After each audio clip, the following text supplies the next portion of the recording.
We're taking a plane load of pilgrims to Cuba, and actually a couple planes. We have one group that will be traveling with me, in which consists of Cuban Americans, Americans from South Florida, and also from other places in the United States. Cardinal O'Malley will be as part of our pilgrimage as well.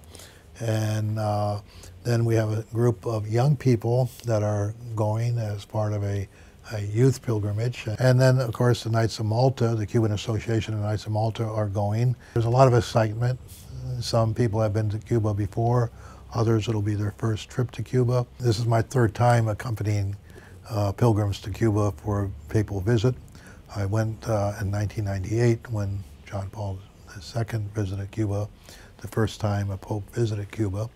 And that visit really marked a beginning, a before and after, if you will, of the relations between the church and Cuban government, Cuban society.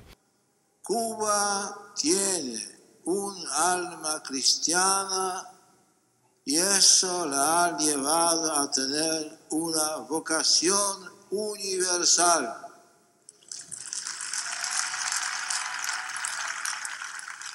It almost signaled also that it was safe to go to church again. And after that papal visit, there was a reawakening in many Cubans of a religious fervor, and many of them,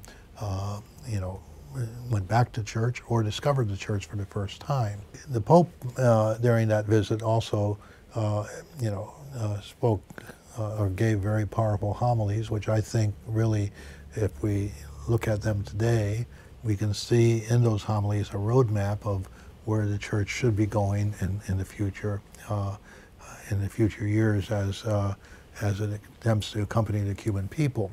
And Pope Benedict's visit was also very significant. And during his visit, he spoke a lot about the Cuban house, La Casa Cuba, and that all Cubans of whatever political or religious beliefs should be able to feel at home in that house. And so now we wait for Pope Francis's visit, and he's given powerful themes over the past couple of years, and themes that would resonate also in Cuba, and that would be, I think, presented with a particular Cuban perspective as well. And it's always, I think, a very emotional event and a very healing event, too, for those that participate.